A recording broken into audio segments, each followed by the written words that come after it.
सारे सृष्टि का बीज है। तो परमात्मा शिव को, जिसको सारे ही धर्म वाले मानते हैं, वास्तव में वही परमात्मा है। तो परमात्मा के जैसा रूप देखा ज्योति बिंदु है, जैसा आपने देखा जैसे आत्मा वैसा परमात्मा, अति सूक्ष्म ज्योति स्वरूप, पर ज्ञान का सागर, अनंत ज्ञान, अथाह ज्ञान, जिसका कोई आदि अंत प्राप्त नहीं कर सकता, ऐसा ज्ञान है परमात्मा के पास। इसलिए वो जो सागर का कोई आदि अंत नहीं ले सकता ना, इसलिए सागर का मिसाल आया है कि ज्ञान का सागर है परमात्मा, शांति प्रेम आनंद का सागर है परमात्मा। ये उसके गुण है। फिर कभी हम पूरे गुणों को विस्तार से सुनेंगे। अभी पहले हम ये सुनते हैं कि वास्तव में परमात्मा कौन है। तो जैसे आपने देखा ज्योति बिंदु स्वरूप है परमात्मा। परमात्मा का नाम रूप देश काल, तो नाम क्या है? परमात्मा का नाम है शिव निराकार, सदा शिव निराकार, ये परमात्मा का नाम है। उसका रूप है ज्योति बिंदु। देश परम धाम ब्रह्मलोक का रहने वाला है। इसीलिए जो आप आरती वगैरह गाते हैं ना, पार ब्रह्म परमात्मा तुम सबके स्वामी, तो वो पार ब्रह्म में रहने वाला परमात्मा हम सबका पिता है, हमका हमारा रचता है। तो वो ब्रह्मलोक का रहने वाला है, परम धाम का रहने वाला है, शांति धाम का रहने वाला है वो। और वो उसका यहाँ आने का समय जो है वो 4 युग, सतयुग, त्रेता, द्वापर, कलयुग होते हैं। उसमें जब कलयुग समाप्त होने वाला होता है, दुनिया पतित हो चुकी होती है, कलयुग समाप्त होने वाला होता है, सतयुग प्रारंभ होने वाला होता है, उस बीच के समय को संधि काल या पुरुषोत्तम संगम युग कहते हैं। ये लगभग मनुष्यों के एक जन्म के बराबर होता है, अर्थात लगभग 100 साल का होता है। तो इसको पुरुषोत्तम संगम युग कहते हैं। इस संगम युग पर ही परमात्मा आते हैं। जैसा गीता में भी लिखा है ना कि यदा यदा ही धर्मस्य ग्लानिर्भवति भारत तदात्मानं स्वजाम्यं परित्राणां च साधूनां विनाशाय च दुष्कृतां संभवामि संगम युगे युगे। वहाँ युगे युगे कह दिया, पर वास्तव में है संगम युगे युगे। तो जब कल्प का संगम होता है, जब दुनिया बिल्कुल पतित हो जाती है, तो उस दुनिया को पावन बनाने के लिए, क्योंकि भगवान की विशेषता में क्या कहते हैं, वो पतित पावन है, पतितों को पावन बनाने वाला है। तो जब पतित होंगे दुनिया में तब तो आएगा ना पावन बनाने। तो सबसे पतित समय कौन सा है दुनिया का? कलयुग। जब घोर कलयुग आ जाता है तो यही पतित दुनिया है। इस पतित दुनिया को पावन दुनिया, सतयुग की दुनिया, स्वर्ग की दुनिया, देवताओं की दुनिया बनाने के लिए परमात्मा आया हुआ है।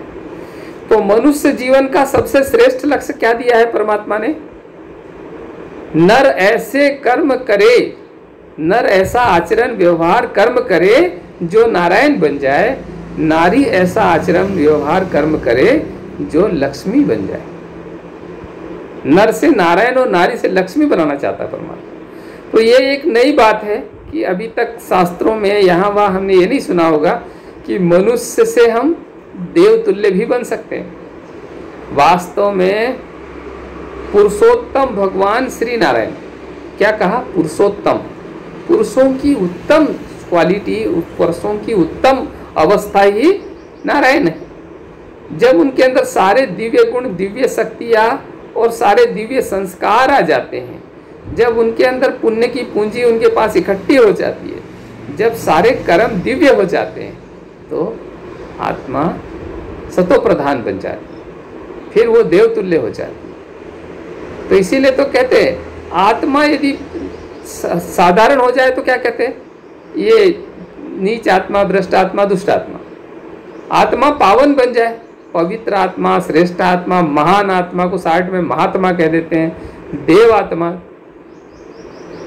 तो पावन बन जाए तो महान बन जाती है। तो मनुष्य जीवन का सबसे श्रेष्ठ लक्ष्य है नर से नारायण बनना।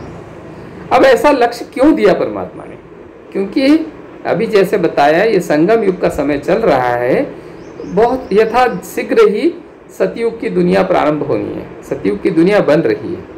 तो सतयुग की दुनिया लक्ष्मी नारायण का राज्य होता है, जहाँ महाराजा श्री नारायण, महारानी श्री लक्ष्मी, और दोनों का कंबाइंड रूप जो होता है उसको कहते हैं विष्णु। तो सतयुग की दुनिया प्रारंभ हो रही, इसलिए परमात्मा ने हमको श्रेष्ठ लक्ष्य दिया, नर से नारायण, नारी से लक्ष्मी बनने का। तो अभी हम ये जानना चाह रहे थे कि परमात्मा एक है और सारे मनुष्य आत्माओं का पिता है, तो उनको किस तरह से और धर्म पिताओं ने भी माना है। प्रत्यक्ष या अप्रत्यक्ष रूप से सारे धर्म पिताओं ने भी एक परमात्मा को स्वीकार किया है। तो जैसे देखिए, ये दिख रहा है, इसमें क्या दिखाया है, यहाँ रामेश्वरम में स्वयं रामचंद्र जी भी शिव की पूजा कर रहे हैं। असली में शिव क्या है, ज्योतिर्लिंगम है, निराकार है, पॉइंट ऑफ लाइट है, उनका शरीर नहीं है। हम आत्मा और परमात्मा में सबसे बड़ा यदि कोई बड़ा अंतर है तो हम आत्मा जन्म मरण के चक्र में आते हैं। हम जन्म भी लेते हैं, मृत्यु भी होती है, हमारी शरीर छूटता है तो मृत्यु, शरीर धारण करके आते हैं तो जन्म। पर परमात्मा न जन्म लेता है न मृत्यु को प्राप्त होता है, इसीलिए उसको क्या कहा जाता है, वो किसी माता के गर्भ से जन्म नहीं लेता, इसलिए उसको स्वयंभू कहा जाता है। जो स्वयं ही उत्पन्न हुआ, उसको किसी ने उत्पन्न नहीं किया, तो परमात्मा को स्वयंभू कहते हैं। तो स्वयंभू को भक्ति में शंभु शंभु कह दिया, शिव शंभु, तो शंभु नहीं, वो स्वयंभू है परमात्मा। तो परमात्मा को सारे देवताओं ने भी निराकार रूप में किस तरह से उसकी पूजा की, वो इसमें दिखाया हुआ। तो निराकार ज्योतिर्लिंगम या जो शिवलिंग शिव प्रतिमा है, वो परमात्मा निराकार की यादगार है। शरीर नहीं है तो मूर्ति नहीं बन सकती, चित्र नहीं बन सकता, तो पूजा कैसे करेंगे, तो शिव प्रतिमा या शिवलिंग का रूप दिया गया है। तो शिव प्रतिमा को, परमात्मा को किस तरह से सारे ही देवी देवताओं ने या धर्म पिताओं ने माना है, वो यहाँ बताया गया। तो क्या देख रहे हैं, सबसे ऊपर रामेश्वरम में स्वयं राम ने भी शिव की पूजा की है। तो नाम भी क्या है, रामेश्वर, राम के भी ईश्वर। रामायण में कहा भी गया है, शिव द्रोही मम दास कहावा, सो नर मोही सपने नहीं पावा। जो शिव का विरोधी है वो मेरा भक्त बन जाए तो मेरे को सपने में भी प्राप्त नहीं कर सकता। लिंग थापि विधिवत कर पूजा, शिव सम प्रिय न मोहि न दूजा। जब समुद्र पर पुल बना रहे थे तो शिवलिंग की स्थापना की, उनकी पूजा की और फिर उस पुल को बनाने का कार्य प्रारंभ किया। तो परमात्मा शिव को रामचंद्र जी ने भी माना है, तो रामचंद्र जी को मानने वाले अप्रत्यक्ष रूप से शिव को मानते ही है एक तरह से। फिर इसी तरह से यहाँ दिखाया ईसा मसीह को और गुरु नानक देव जी को। तो ईसा मसीह ने कहा, क्या कहा था, गॉड इज लाइट। परमात्मा एक ज्योति बिंदु है, परमात्मा एक प्रकाश का पुंज है, मैं उसका पुत्र हूँ। I am the son of God father, I am the godly messenger. मैं भगवान का संदेश वाहक हूँ, मैं भगवान का प्रिय पुत्र हूँ, भगवान ने मुझे तुम्हारे कल्याण के लिए भेजा है। तो उनने भी उसी परमात्मा की ओर इशारा किया कि ज्योति स्वरूप, प्रकाश स्वरूप। गुरु नानक देव जी ने कहा, क्या कहा, एक ओमकार निराकार सतनाम करता पुरुष अजुनी निर्वैर। तो एक ओमकार, ओमकार मतलब जिसका कोई आकार नहीं, तो निराकार, निराकार मतलब पॉइंट ऑफ लाइट। तो फिर वही ज्योति स्वरूप की ओर उन्होंने भी इशारा किया। और उनके जो गुरु हुए 10वें, उनने कहा दे शिवा वरदान है, गुरु गोविंद सिंह ने कहा। तो उनने भी परमात्मा शिव की ओर ही इशारा किया है। तो वो कभी भी नहीं कहते कि हम भगवान हैं। अब मनुष्य अपनी अपनी तरीके से मान रहे, वो उनकी अपनी बात है ना। फिर यहाँ दिखाया है कि जापान में जब ध्यान लगाते यहूदी लोग, तो अपना कांच का एक स्टैंड होता है, उसमें ज्योति जलाते हैं, शिवलिंग के आकार का स्टैंड होता है, और उसमें वो उसको यकोबा या ईश्वर का प्रतीक मानते हैं, भगवान को, और वो ज्योति में ध्यान लगाते हैं। तो वो भी परमात्मा को ही निराकार को मानते हैं। इसी तरह से जब यहूदी धर्म के संस्थापक जो हजरत मूसा थे, उनको 10th कमांड पहाड़ पे ज्योति का साक्षात्कार हुआ था, और उनने भी उसको शक्ति के रूप में, ईश्वर के रूप में माना था, तो हजरत मोजाइज। फिर इसी तरह से यहाँ दिखाया कि मुसलमान धर्म, जहाँ हमारे मुसलमान भाई मक्का मदीना जाना जरूरी समझते हैं, हज यात्रा, वहाँ क्या है, वहाँ एक बहुत बड़ा शिवलिंग है, पत्थर का बना हुआ। वो कहते हैं ये खुदा ने भेजा हुआ है, वहाँ से उसको गले चूमते हैं और उसको ईश्वर की यादगार समझ के उसको बहुत स्नेह से मिलते हैं। क्या है वो भी, वो शिवलिंग है, परमात्मा शिव का प्रतीक है। वैसे भी वो क्या कहते हैं, अल्लाह नूर है, अर्थात नूर मतलब होता है ज्योति। तो अल्लाह या भगवान ज्योति स्वरूप है, निराकार है। वो मूर्ति पूजा को नहीं मानते हैं, वो कहते बुत परस्ती ठीक नहीं है, अल्लाह तो ज्योति बिंदु है, लाइट, पॉइंट ऑफ लाइट है, नूर है, नूर इलाही, संगे अस्वद नूर इलाही। तो वो भी परमात्मा को ज्योति रूप में ही स्वीकार करते हैं। प्रत्यक्ष रूप में मानते नहीं मानते वो अलग बात है, पर अप्रत्यक्ष रूप से वो भी उसी भगवान को मान रहे हैं। फिर यहाँ दिखाया कि यहाँ पशुपतिनाथ का मंदिर जो नेपाल में है, वहाँ शिवलिंग है, उस शिवलिंग की पूजा होती है। वहाँ पे भी पंचमुखी शिवलिंग है, बहुत सारे लोग दर्शन करने जाते हैं और बहुत श्रद्धा से उस शिवलिंग की पूजा होती है। वो भी परमात्मा शिव की यादगारी है। इसी तरह से सोमनाथ के मंदिर में, गुजरात में सोमनाथ, वहाँ सोमनाथ के रूप में शिव की पूजा होती। सोम अर्थात अमृत पिलाने वाला भगवान, पशुपतिनाथ अर्थात पशु तुल्य संस्कार वाली आत्माओं को भी देव तुल्य बनाने वाला भगवान। उसके सब नाम गुणवाचक है भगवान के, है ना। फिर यहाँ दिखा है काशी विश्वनाथ, तो विश्वनाथ सारे विश्व का नाथ, तो काशी में विश्वनाथ का मंदिर है। यहाँ दिखाया जो सोमनाथ में सबसे पहले इस मंदिर को राजा विक्रमादित्य ने बनाया था, द्वापर युगी महाराजा, जब सोने चांदी के महल होते थे, इसलिए पूरा मंदिर सोने से बना था, जिसको 18 बार मोहम्मद गजनवी ने आक्रमण करके वहां का सोना लूट के ले गया। तो स्वयं राजा विक्रमादित्य ने शिव की पूजा की थी सोमनाथ के मंदिर। इसी तरह से फिर गोपेश्वर के मंदिर में श्री कृष्ण ने भी परमात्मा शिव को माना है, वहां उनकी पूजा भक्ति की है। तो गोपेश्वर मतलब गोप मतलब श्री कृष्ण, और श्री कृष्ण के ईश्वर भी परमात्मा शिव निराकार ही है। तो इस तरह से सर्व आत्माओं के पिता, सारे धर्म वाले, सारे आत्माएं, सारे मनुष्य, सृष्टि के सारे मनुष्य एक परमात्मा को ही मानते हैं। जैन धर्म में भी मौन साधना है, वो भी निराकार ओमकार का ही जाप करते हैं। आपने उनको ओमकार का बहुत महत्व है इसमें, तो वो भी निराकार को ही स्वीकार करते हैं। तो जितने भी संसार में धर्म है, साधु महात्माएं है जो भी, वो भी ईश्वर की आराधना अप्रत्यक्ष रूप से इसी रूप में कर रहे हैं। पर चूंकि उनने जो शास्त्रों में पढ़ा हुआ है, जो उनके पास साहित्य उपलब्ध है, वो जो उनके पास परंपरा है, वो उसके अनुसार भी कर रहे हैं।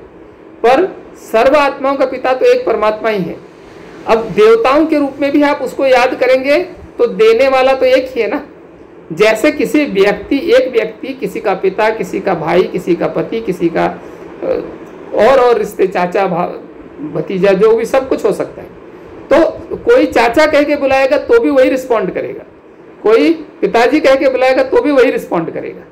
तो भगवान भी जानता है कि हम मनुष्य आत्माएं भूल चुके हैं कि भगवान कौन है, तो हम उसको अनेक अनेक नामों रूपों से याद कर रहे हैं। चाहे अल्लाह कहो, चाहे खुदा कहो, चाहे राम कहो, चाहे कृष्ण कहो, चाहे दुर्गा कहो, चाहे कुछ भी कहो। तो भगवान को मालूम है मेरे बच्चे हैं ये आत्माएं, भूल चुके हैं कलयुग में, घोर कलयुग आते आते ये सब भूल चुके हैं, इसलिए अब मेरे को इस रूप में ही याद कर रहे हैं। तो वो रिस्पॉन्ड कौन करता है?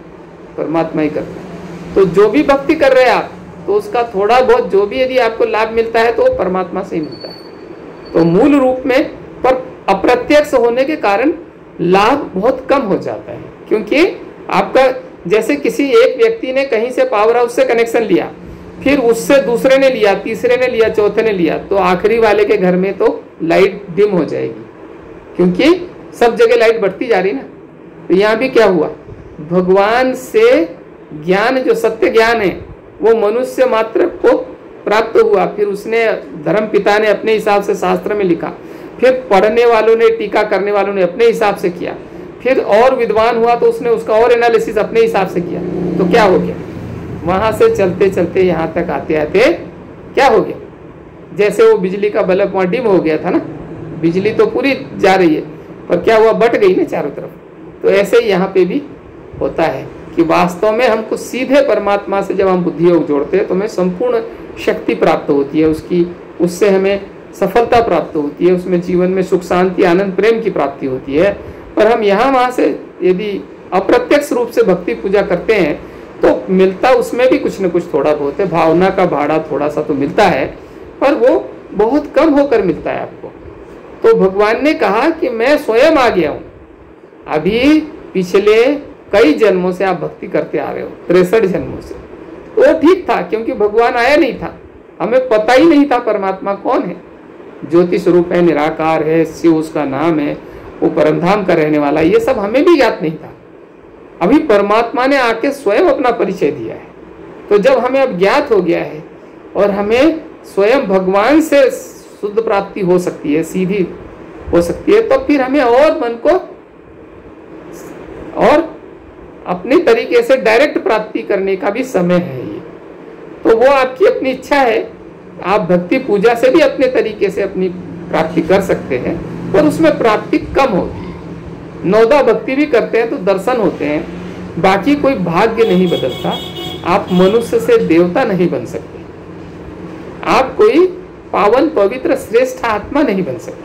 आपको दर्शन हो सकते हैं शक्ति के, जिस भी इष्ट का आप पूजा भक्ति कर रहे हो, राम की, कृष्ण की, हनुमान की, दुर्गा की, तो जिस भी इष्ट की भक्ति करेंगे आपको दर्शन हो जाएंगे। थोड़ा सुखी रहो, इस जीवन की विनाशी थोड़ी इच्छा पूरी हो जाएगी कि थोड़ा धन दे दो, थोड़ा बच्चा ठीक कर दो, थोड़ा ये कर दो, थोड़ा वो कर दो, तो ये हो सकता है। पर कोई पावन पवित्र बन जाए, सुख शांति आनंद प्रेम की प्राप्ति हो जाए, कोई मनुष्य से एकदम श्रेष्ठ बन जाए, देवता बन जाए, ये तो परमात्मा से ही प्राप्त होता है। ये केवल परमात्मा ही दे सकता है, कोई मनुष्य किसी मनुष्य को देवता नहीं बना सकता। तो इसलिए परमात्मा को स्वयं आना पड़ता है इस संगम युग पर। तो आज मूल रूप से हमने क्या समझा कि परमात्मा सर्व आत्माओं का पिता एक परमात्मा है, उसका नाम सदाशिव निराकार है, उसका स्वरूप ज्योति बिंदु है, वो ब्रह्मलोक परमधाम का रहने वाला है। वो इस सृष्टि में आता है संगम युग पर, जब कलयुग का अंत और सतयुग के आदि का समय होता है। वो गीता का सच्चा ज्ञान दाता वही परमात्मा है। गीता में यदि एकमात्र शास्त्र ऐसा है गीता, जिसमें भगवानुवाच, भगवान कहते हैं कि, और शास्त्रों में क्या संवाद है, कोई प्रेम सागर सुख सागर पढ़ेंगे, कोई और पढ़ेंगे। सुखदेव मुनि कहते हैं कि ये राजा परीक्षित। रामायण में क्या कहेंगे, शुरू में कहेंगे कि शिव कहते हैं कि हे सती, फिर और जैसे आखिरी बाद में काकभूषुंडी जी कहते हैं हे गरुड़ जी। तो कथा सुनाई है किसी ने, पर गीता एकमात्र शास्त्र है जिसमें भगवान स्वयं हमसे इंटरेक्ट कर रहा है, भगवान हमें स्वयं सामने से बात कर रहा है। तो इसीलिए भगवान के सारे वर्जन गीता में है। तो इसीलिए गीता को सर्वशास्त्र शिरोमणि, सबसे श्रेष्ठ शास्त्र माना गया है, और उसका नाम ही है श्रीमद् भगवद गीता। श्री अर्थात श्रेष्ठतम, मत अर्थात राय सलाह, भगवत अर्थात भगवान की। तो भगवान की श्रेष्ठतम राय सलाह जो हम मनुष्यों के कल्याण के लिए है, इसलिए उसको श्रीमद् भगवद गीता कहा जाता है। तो परमात्मा ने ये भगवद गीता सुनाई है। वहां थोड़ा संसार में लोगों में और बातें प्रचलित है, उसका विस्तार से फिर बाद में हम बताएंगे कि वहां किस तरह से लोग, कहीं कहीं वहां श्री कृष्ण को सामने रखा हुआ है तो श्री कृष्ण को ही वो प्रत्यक्ष रूप में समझ लेते हैं, पर वास्तव में गीता का ज्ञान परमात्मा शिव निराकार ज्योति स्वरूप ने दिया हुआ है। अब हम उसके विस्तार को बाद में समझेंगे। तो परमात्मा जब आते हैं तो उसके बस थोड़ा सा उसका 3 कर्तव्य है। जी कहते हैं ना, GOD God, G for generator off the new world, O for operator of the new world, operator of the world, नई से पुरानी दुनिया तक पूरे को संचालित करना, और D for destroyer of the old world, जब दुनिया पुरानी हो जाती है, भ्रष्ट हो जाती है, पतित हो जाती है, रो नरक आ जाता है, तो इस दुनिया का विनाश भी परमात्मा करवाता है। तो 3 देवताओं के द्वारा ये 3 महान कार्य कराता है परमात्मा। तो इसीलिए कहा गया गुरुर ब्रह्मा गुरुर विष्णु गुरुदेव महेश्वरा, गुरु साक्षात परब्रह्म परमात्मा, तस्मै श्री गुरुवे नमः। तो तीनों ब्रह्मा विष्णु महेश का भी रचयिता एक परमात्मा सदगुरु वो है, और उसने ही आकर के इन 3 देवताओं के द्वारा 3 श्रेष्ठ कार्य कराए। ब्रह्मा के द्वारा नई सतयुगी दुनिया की स्थापना, विष्णु के द्वारा पालना, विष्णु के द्वारा सतयुगी दुनिया से पालना शुरू करते हैं। तो प्रजा पालक महाराजा श्री नारायण, महारानी श्री लक्ष्मी, और दोनों का कंबाइंड रूप विष्णु है। तो ये पालना, और फिर जब वो सृष्टि बहुत पुरानी, दुराचारी, व्यभिचारी, पापाचारी, भ्रष्टाचारी हो जाती है, तो उसका विनाश शंकर के द्वारा। तो इसीलिए ये तीनों ही कर्तव्य परमात्मा के हैं, इसीलिए उसको करण करावनहार कहा जाता है। कराने वाला वो है, करने वाले ये 3 देवता है, ब्रह्मा विष्णु शंकर के द्वारा कराता परमात्मा शिव है, निराकार है, करते ये 3 देवता है। इसीलिए उसको त्रिमूर्ति शिव कहते, 3 महान मूर्तियों को, ब्रह्मा विष्णु महेश को भी बनाने वाला। त्रिकालदर्शी कहते हैं, तीनों कालों को देख सकता, वर्तमान भूत भविष्य। त्रिलोकीनाथ कहते हैं, तीनों लोकों का नाथ है, साकार मनुष्य लोक, सूक्ष्म लोक, ब्रह्मलोक, परम धाम। तो इस तरह से परमात्मा का ये वास्तव में परिचय है कि परमात्मा आता है तो हमको पावन पवित्र बनाता है, हमें श्रेष्ठ बनाता है और हमको महान बनना है। तो इसीलिए आज हम परमात्मा का परिचय यहीं रखते हैं। फिर अगले चैप्टर में हम ये देखेंगे कि परमात्मा के गुणों को, उसके कर्तव्यों को, उसका आने का क्या प्रयोजन है, कैसे उसने गीता में वादा किया था ना कि जब जब धर्मग्लानि होगी तब मैं आऊँगा साधुओं का उद्धार करने के लिए, दुष्टों का विनाश करने के लिए। तो कौन सा समय है जब वो परमात्मा आकर के और ऐसा पावन बनाते हैं। तो अभी इसके बारे में हम कल विस्तार से समझेंगे, है ना। अच्छा, ओम शांति।